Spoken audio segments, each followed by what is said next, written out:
Welcome to the Football Guys Dynasty Show. It's me, your favorite professional nerd, Jagger May, and with me as always is our Dynasty captain, Jeff Bell. And as promised, we have Alfredo Brown back. He hosts our other sister channel, brother channel, the redraft channel over with Dave Kluge, but we're bringing him here to do sicko stuff. And I mean real sicko stuff, not Dave Best Ball Bro. We're talking rookie stuff here. We got 5 of them for you. And as always, guys, I'll give you the disclaimer.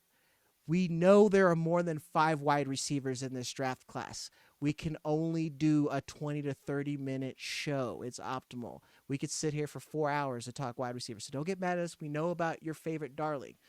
But with that being said, with no further ado, we're going to talk about our first prospect, Luther Burden. He was a lot of people's wide receiver 2 before Travis Hunter and a lot of other things happened. He's a Devi darling. And when I give these strengths and weaknesses, these are what I have. I'll give, I'm sure Alfredo and Jeff will argue with me if they disagree. His strengths, yak machine. No one's going to argue about that. And a blue chip athlete. Weaknesses, catch radius, spacing, and length. A lot of people are worried that he's a gadget guy. I think that's more indicative of Missouri than what I've seen on tape. Alfredo, this is your first time here for this kind of show, so what do you think about Luther Burden? Yeah, man, I loved watching the Luther Burden film. It was really fun. And like you said, on some of the weaknesses there, like catch radius, length, a lot of that stuff just starts to add up to, okay, he's just short. That's it. He's 5'11". He doesn't give you the prototypical 6'3" X receiver. That stuff doesn't matter anymore, man. Like, it just really doesn't. And we're doing this year after year after year. Like, well, he's really dynamic and he can catch the ball really well, but he's kind of small. Like, stop. A lot of people did the same thing with Malik Neighbors, and we've done the same thing with Garrett Wilson, and we've done the same thing with a lot of these guys. They're too light, they're too short, and then we get the Tank Dells of the world coming out here and playing great football. And I'm not directly comparing the two. I think Luther Burden is an easy top 10 pick, and I think there is a good argument to be made, just like how last year between Malik Neighbors and Marvin Harrison Jr. of who the wide receiver 1 is in the class. I think it's going to come down to picking your flavor. I don't think there is a clear-cut wide receiver 1 in this class, even though I know a lot of people have Ted McMillan as the number 1 guy.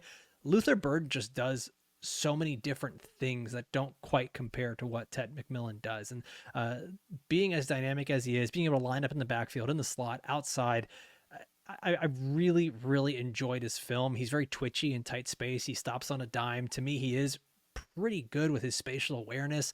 Just being able to make guys miss with the ball in his hands. Man, there's something that stood out to me, and this is one of those kind of intangible things. It's not something you would list on a report, but it's that he plays with a ton of confidence. He knows he's really good. He knows he's the best player on the field, and he plays like that every single snap. Every route he runs, he's trying to put as much sauce on it as possible and just make the DB fall down. And you kind of see that. The only things that I looked at that were negatives to me was small things that you would attribute to a diva wide receiver of, like, he's more of a pick setter than an actual blocker. He's making a lot of business decisions when it comes to, physical contact. He does get a little lazy when he knows the ball isn't coming to him. He does go for the big play over the safe play sometimes, but all that is just immaturity stuff. That's diva wide receiver stuff. I kind of want a little bit of that. I want a guy with a little extra sauce on him going into the NFL. I mean, those were the same complaints a lot of people had about Malik Neighbors, and look at what he did. Yep. Jeff, what do you think? I know you like Luther Burden. Like, you're a fan. I do. So, yeah. I do. And for me, you see movement, and it's almost like he teleports. And when Yes. it's one of those guys that he moves different than the other players on the field, and you can see it right away. And we're going to be talking about another guy, but going back and forth between, I'll blow the cover on it, but Isaiah Bond and Luther Burden, I thought Luther Burden moves completely different than Isaiah Bond does, where Isaiah Bond, it's kind of efforting maybe a little bit more, whereas Burden, it's just like, boom, he's there, and that's different. And so that is what I love about Burden when you're seeing that on film. You talk about potentially being a gadget. I think something that happens too often in our space, in the scouting space, a lot of people have like their fake Madden hat on, or like they think that they're actually building an NFL team. And a lot of times they just want 6'2" wide receivers that play the X, that 215 pounds, that do this one thing. And if you're not, then, well, I mean, I'm moving you down my list. We're doing this primarily for fantasy football purposes. And so when I hear gadget and I see a guy that is just teleporting all over the field, I see a guy that's going to be getting 12 targets per game in an NFL offense and getting a whole lot of fantasy points relative to like a Michael Wilson type guy where he's the 6'3", like sacrificial actor. Like, he might look like an NFL wide receiver, but how much volume is he really handling? Luther Burden's built to handle volume within an NFL passing attack. I think Alfredo talked about maybe the mental side of the game. I think that is something, because I don't know if he's bored, what it is, but then there are definitely times where I think frustration within the offensive scheme is probably more where I land on it, because he just disappears for way too long out of games. And I don't put that on him. I put that on Missouri and the players that are around him.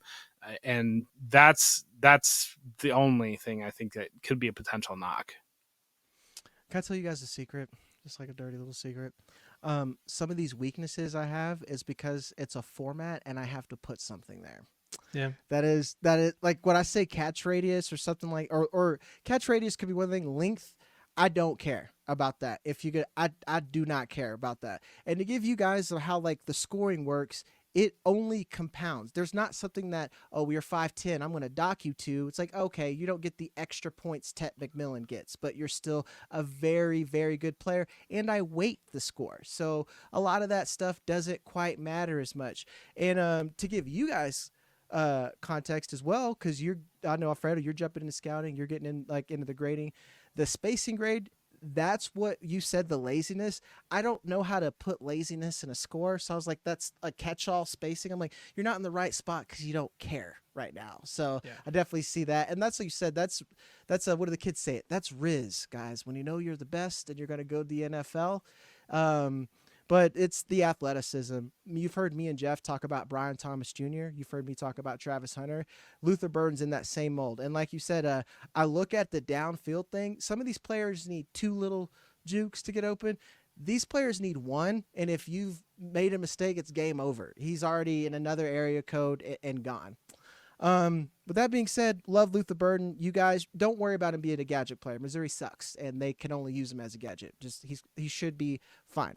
We're gonna pay some bills. If you like this rookie content, like and subscribe. We will always have more, and we're gonna only add on it. We're gonna have Alfredo back. We're gonna have Dave Kluge. We're gonna have a big staff mock that we're gonna do for you guys. We're now that we split up the channel, we can do a lot of sicko stuff here just for you, our Dynasty guys. Go over to footballguys.com/plans, where I have the big board over there. I'll be doing a lot of mocks. Again, those staff mocks will be written as well, and we will have our rookie guide coming out shortly. And if you're on the audio side, I want you right now, give us 5 stars, and you could say anything you want in the comments there. Like last time I told you guys, tell me your favorite Pokemon. Tell me what your New Year's resolution is, and I will tell you that I love you because you help pay the bills. All right, that's it. I did it. Isaiah Bond, I love him. I don't think he should stay at Texas. I know people are waiting on him to see what he decides to do. I think he's shown enough. His strengths that I have for him: speed and burst. This dude is fast. He is one of the smoothest route runners in this class. He reminds me a lot of Jordan Addison, but I think he's a more physical player than Jordan Addison. That's why I would have him a higher grade. I think he's anywhere from the first round to the top of the second, because like Jeff said, a lot of these guys, it's pick your poison on what you want. Like if whatever your team is, like that needs a wide receiver, me as a Pats fan, I would take Isaiah Bond in a heartbeat. His weaknesses, that buzzword I said, length. Oh no, he's only 5'11". Womp womp. Jeff, what do you think of Isaiah Bond? I really struggled to separate seeing Xavier Worthy in a Texas uniform last year, seeing where Xavier Worthy went in the draft relative to some things that I hear being said about Isaiah Bond, because I think Xavier Worthy was way better than Isaiah Bond. And I think that athleticism certainly is on Worthy's side there, and just so I see Worthy barely go in the first round, and then I hear people saying that Bond is like the next dude and all these things, and it didn't match up for me on that. I think he's a good player. I think he's a day 2 player is where I have him right now. I think he's a complementary piece. I think there's some development that would be needed for me to land on where I am with Luther Burden, or seeing the other players that have gone in the middle of the first round and have become these key focal points of offenses. I think he's got that potentially in his profile. I think that from what I've seen and from what I've heard, there are concerns about football IQ, like he's not necessarily in the right place at the right time, those types of things. But that's those kind of nitpicking, I guess, probably on that. It's just I don't think that's nitpicking at all. That's one of my biggest. If he's not in the right place at the right time, that's huge. Yeah. Like for me, I'm writing down what you're saying. I'm like, oh, that's a big. And again, I just think Worthy. I saw Worthy last year in Texas in this exact offense, and Worthy was a difference maker. And I think Bond is a supporting player within the Texas offense. Interesting. I'll give my rebuttal, but first, Alfredo, what do you think? So every year when I turn on the film and start looking at these rookies, there's typically a player that when I turn on the film, I go, oh, damn, I think I'm going to like this guy. And that was Isaiah Bond. I'm one of these guys that I do fall in love with speed, but I fall in love with controlled speed. And what I'd love to see was that he actually did have body control. And Jeff, something you said earlier where it looks like he's giving a lot of effort. He might not be as fluid as some of these other guys, but a lot of that comes from, honestly, just how much he's doing, how much he still needs to learn probably about route running, where he's maybe doing a little too much with his arms and too much with his head, and he's really trying to get these defenders scared of his speed. But when I watched him, some of it might just simply have to do with him being at Alabama prior to Texas and wearing 17, but I saw a lot of Jalen Waddle with him, where every once in a while he can get a little sloppy with his hands and body catch, but he can line up all over the field, good spatial awareness. He pretty much always looks open. And you talked about him being more of a supporting player. I think a lot of that has to do with Texas, and I haven't watched enough film to truly tell you, yeah, Isaiah Bond is or is not going to be a supporting player in the NFL. I think he's probably one of these guys that will sneak in to the end of the first round, the same way Xavier Worthy did, because I didn't think Xavier Worthy was a first-round wide receiver, but he goes and runs a phenomenal combine, sneaks himself into the first round. I think Isaiah Bond ends up doing a very similar thing.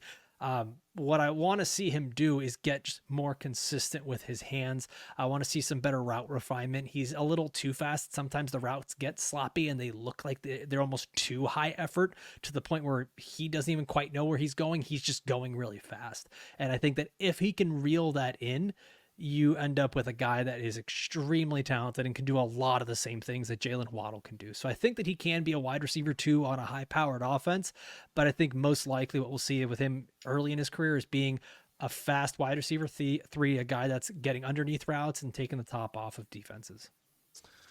One thing I will agree with you, Jeff, is you say I said you're like a role player. I don't think he's a 1, but I think he's a strong 2. And the speed and burst isn't quite there, but I see a baby of Brandon Cooks and Jordan Addison. I think he's a lot more physical than Jordan Addison is, but just the way he moves in and out of his breaks, how fast he goes, that's why I think Brandon Cooks, and that's why I think his usage should be. He's going to be a Z. He's going to be like a Zay Flowers type with, I think, more athleticism than Zay Flowers. Zay Flowers way better route runner. That dude's slick. But I mean, regardless, that's how I see him, and that's why I think he could sneak up, depending on what some of these teams want. Like, to be honest, I think the Bills could use an Isaiah Bond or something like that if you want to replace Amari Cooper. I don't even know what's quite going on there. You'd be able to tell me more. And then to your point about Xavier Worthy, why I think he's better is I think he is a mixture of Xavier Worthy and Adonai Mitchell, and he's kind of the pros and cons of both. And I wrote somewhere, and I wrote some bars, guys. So I'm really, really, really good at it.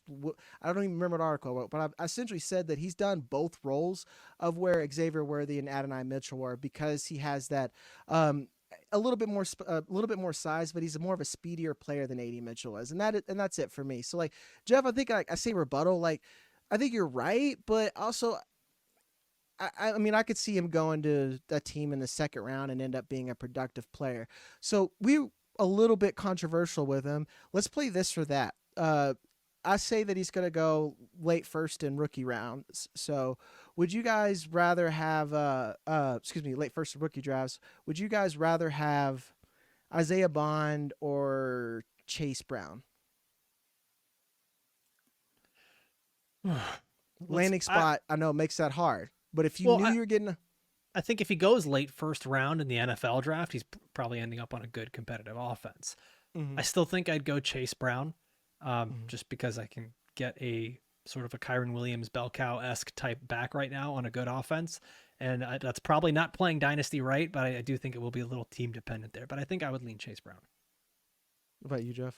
I would go Chase Brown too. And we saw players, we saw Ricky Pearsall, we saw Keon Coleman that were first round picks, or basically first round picks, that went in the middle of the second round in rookie drafts. And so again, saying that this guy is going to be a first round pick in the NFL draft, like, still reaches to get him into the first round of a rookie draft. I think a little bit. I mean, you're talking class to class. There's a little bit of differences there. But I think Brown, I think Brown's given the Bengals everything that they could want to see out of him. I'm really skeptical that they add a meaningful piece that's going to just nuke his value. And I think that from what we've seen, he's a top 12 running back immediately in his second year in the league. I think you're going to have a good run out with that. You just wait, Jeffrey Bell. My take lock will be right one day. Next wide receiver we have is one of my least favorite wide receivers, and the one that you guys yell at me the most when I post a mock draft. Tre Harris. Lots of production, was one of the best wide receivers statistically for a good chunk of the first half of the season, and then I would say Ole Miss kind of went crazy towards the second half. His strength, speed, I'll give him this. He has a good bend for his height and size. He can really get low, and that really makes him explosive, and he has quick feet. Weaknesses, spacing and contact. I'll give you guys my comp for him. I was like, he's Christian Watson to me. Whatever that means to you, depending on who you say, that's awesome, but to me, that's not so much. Alfredo, I know you were kind of in the same boat there. Where are you at with Tre Harris? I think there's a little bit of a Quentin Johnston to his game as well, except Quentin Johnston was at least better after the catch, and a lot of that was a product of TCU and the way they ran their routes and the way they ran their offense. Tre Harris, there was really nothing after the catch. He was really mediocre after the catch. I never really saw him make guys miss. I never really saw him break tackles.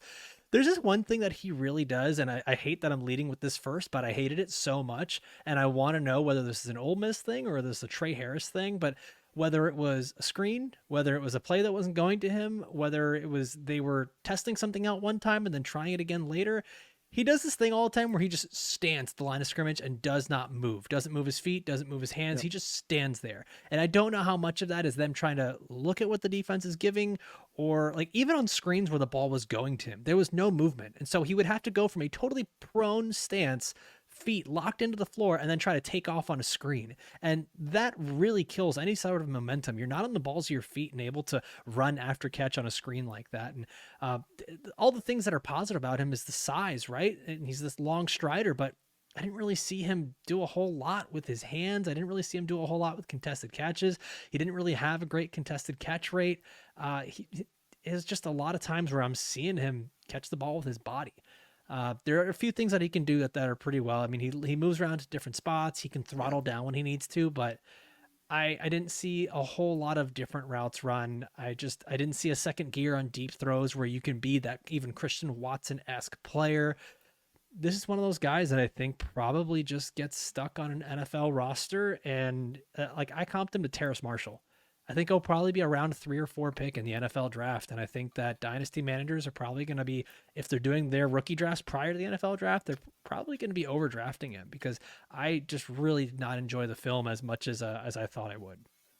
Yeah, I've been mocking him. I think I mocked him to the second one time, and I gave the caveat that this is a trap. Like, this team is dumb enough to do this. I think it was the Panthers. I did it.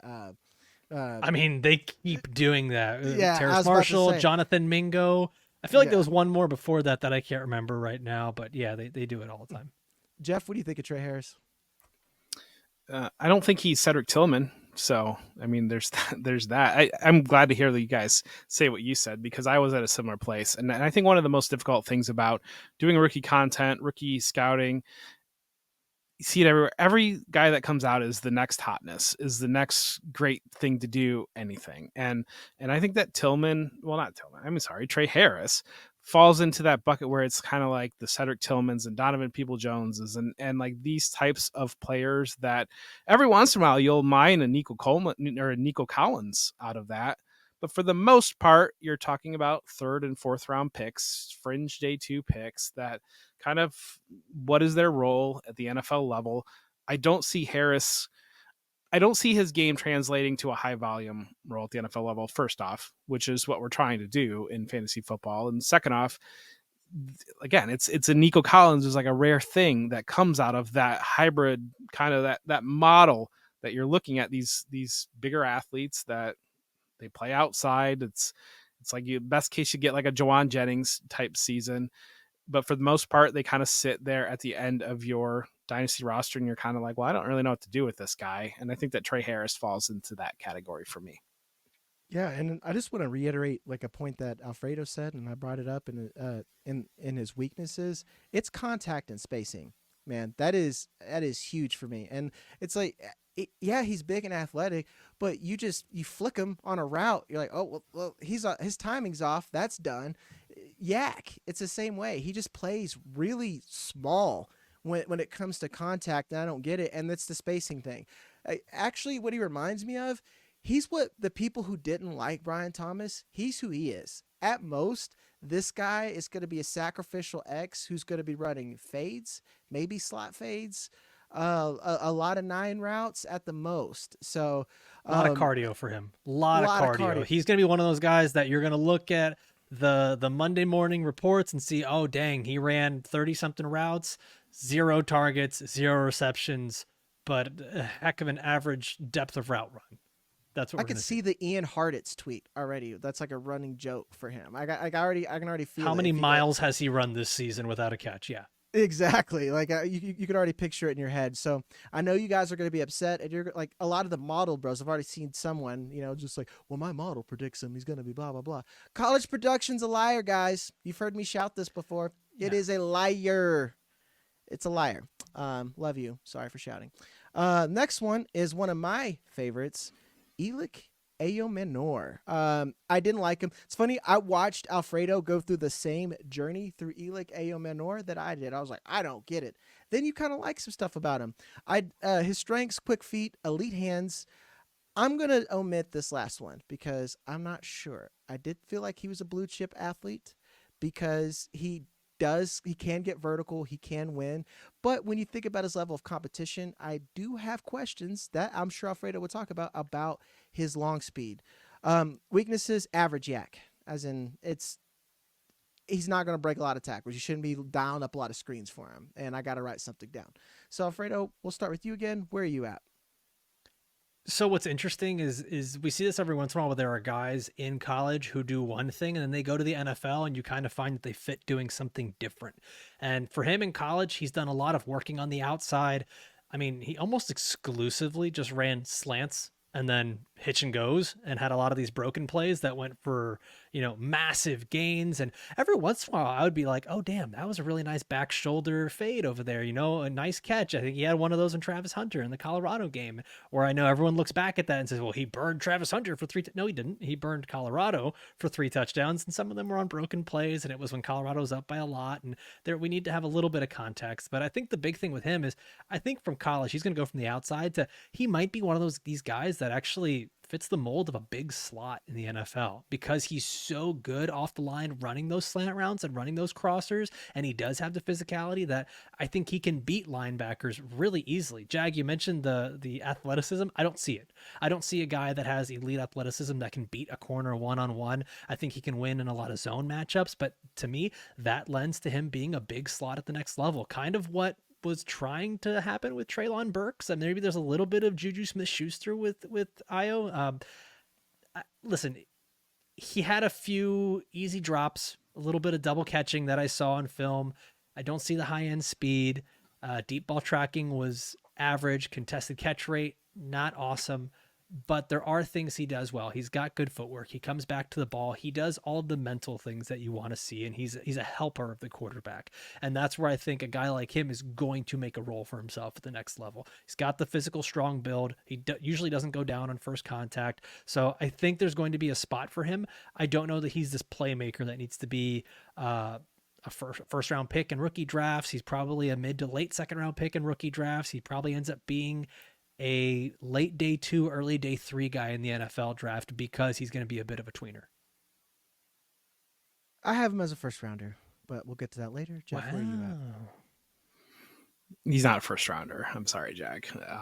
And I was at the same place as Alfredo when I saw him, because I vividly remember watching that Texas game the Colorado game that you mentioned last year, and seeing that breakout. And then he was definitely on my radar and waiting to see. And then when I actually sat down to look at him, I landed at the same place. I didn't see him separating from players that I would have expected him to separate from. I didn't see the top end speed.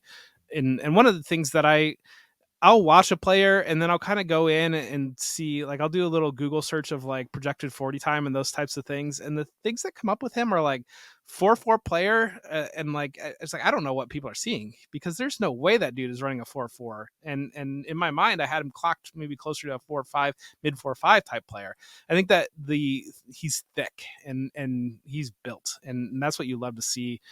He certainly can handle physicality, although, again, your note here, average yak. Yeah, a player that is built like him, I would have expected him to break a little bit more tackles and run a little bit more after the catch than what he really does. So it kind of he left me feeling a little bit flat relative to where my expectations were coming in. And again, it's early views on things and kind of going back and revisiting some things, but having a player somewhere in your mind and then watching them a little bit deeper and they don't quite land there, it leaves you a little bit, I need to go back and watch, I guess. And to give you guys context, like Jeff and Alfredo, with the exception of like Dane Brugler, I trust their opinion more than anything. So Elic Ayomanor is someone that's at the top of my list to re-review, but he's also one where I'm curious to like talk to you guys later when like we're not on here and we do behind the scenes, like which tape did you watch? Because like I got yelled at for the first month because I was real low on him, because this 2023 tape, I saw exactly what you guys were saying. I didn't like him at all. I didn't think he could separate. Then a lot of his games I saw in his 2024 tape I liked. But as you guys know, this is a process. They give out film. You guys would think that this could cure cancer the way they hold on to it. It's really hard to get it sometimes. So a lot of you guys are like, well, this guy's done this. I will not get a grade on a player with that all 22 tape, because that's just disingenuous to you. So give us time. This is why we have these discussions here, and we're not always going to agree. So if you guys really don't like this next one, I may have lost my touch. What am I doing? What am I doing with my life? Ja'Cory Brooks. I think he's going to be a riser for a lot of people. And the big reason, anyone you see transfer from Alabama, it's rarely because they're not good. Nick Saban left. And then on top of that, a lot of times these Alabama players, they're not getting time because they have like a stud. And maybe they just need to get on the field somewhere, and that's why they'll move. So Ja'Cory Brooks, whereas we had the last couple of receiving classes have been a little bit smaller, his strengths, he's a big target. And he's a good deep target. I really see him as just kind of like a pure X. Weaknesses, limited yak ability, and that's another one that's weird when you think about that size. You feel like he could Quentin Johnson a bit, but when you just think of like a pure X that could get open, has enough athleticism to separate. I like his bend to get in and out of breaks enough for where he's at. I see a second rounder, fringe first. I'll say second rounder just because I'm worried about the athleticism there. Jeff, we'll start with you this time. Where are you at on Brooks? I like Brooks. I think that for his size, I do see the athleticism. Obviously, a Bama kid, a Nick Saban Bama kid, means a little bit something different in my mind than a current Bama kid. But that's neither here nor there.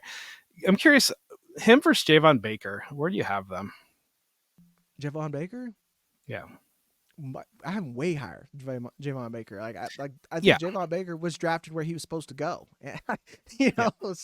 Yeah. So because they were there at the same time in Alabama. That's the only reason why I ask, because Brooks has been a player that's been on my radar for a long time. And as we saw that breakout his sophomore year and was kind of tracking him towards being an early declare after last year. But then he really kind of fell back behind the Isaiah Bonds and Jermaine Burtons in that Alabama pecking order. And kind of, I don't know for sure what happened there, but we saw him reemerge now with Louisville. He had a really strong year this year. And I liked the tape that I saw from Louisville here. I think that he moved well for his size as 6'2" guy. I think he's a true 6'2" guy. And I think that it profiles to being, there's a starting role for him in the NFL. Yep. And the reason why I think he could be a fringe first, like you saw like Keon Coleman and a lot of the flaws that he had, but being in that draft class and the size that sometimes teams want, you could see him get pushed up. Alfredo, where are you at with Brooks?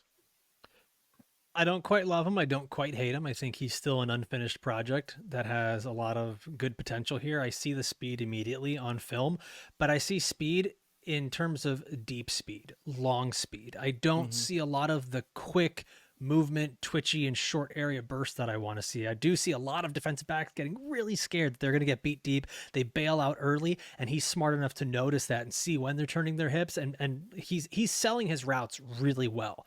And every single defensive back is a good 8 yards off him. So I haven't really even seen how he gets off of press all that well, because you said he looks like a big guy, big frame, an X receiver. I did see the height. I didn't quite see the weight. He looks a little slender on film. And so I'm going to be curious to see what he weighs in at, because when I looked at him, it's funny. Like, I saw a little bit of like a Jamison Williams type, a guy who can take the top off the defense, but he was a little bit more slender. I see him get bumped off his route a little bit. I want to see his hands get more consistent, because he'll make these incredible plays and these one-handed catches and these catches over a defensive back, over a safety, around a linebacker. But then he'll miss some easy ones. And there are some easy catches he missed that would have probably added another 200 yards and 4 or 5 touchdowns to his stat line. And then we'd be talking about like, damn, this is a true blue first round caliber talent just on those 4 or 5 plays alone. So the Jagger, I see what you see there in the potential, but the consistency needs to get there. And I think a lot of that has to do just like with Jamison Williams, it was with the playing experience. Yeah, I mean, being from Alabama, the guy's got serious talent, and being at Louisville, everyone knew the offense was running through him and he was still able to make plays. So yeah, I see sort of like a lesser version of a Jamison Williams. I see him probably as like a round 3, a day 2 pick. We'll see how the combine goes. We'll see how the weigh-ins go, but I just want to see him get more consistent. I think that's going to take reps for him. Yeah, and I think that's like completely valid. And give you guys complete context on here. The players like this is potential is what's bringing them up, because they got God-given stuff that you can't teach sometimes. What if I told you, give you a comp? When you said Jamison Williams, I thought that was interesting. I think he's a bit more physical than Jamison Williams, and that's why my comp for him is baby or mini DK Metcalf, Kmart DK Metcalf. Is what like that. Kmart. Okay. Yeah, that's value. what I meant. Yeah, I was about to say like great value. Kirkland. That could mean a lot. Like that could be okay, but think about what DK Metcalf is. So a lot of that depends on usage, and there's a lot there. I to be honest, like I like him, but a team that I don't know could develop receivers or even draft them for that matter, like New England or these other ones that just fail, I would probably have him off my radar. But if he would go to somewhere like maybe the Packers want to roll again and maybe they want a 4th wide receiver too, I could see him raise it a little bit of value there. Jag, what you say about him being physical, he's kind of like, to me, the small dogs that are ready to fight anyone, but like when they actually bite, they're not really doing much. I want to see his play strength get better. But he's willing and able, and that's what you want. It's not like Jamison, where for the first year of his career, he's being told, hey, if you no blocky, no play, right? Like that, you're probably not going to run into that with Ja'Cory Brooks, but I think there's just going to be some of those things, the refinement of his hands and not necessarily where to be in routes, but how to use routes to keep defenders off him and play strength. That's going to be the big thing for him. Yeah, it's like Roman Wilson was like that. You're like, man, a coach is going to love Roman Wilson, but fantasy, yes, so.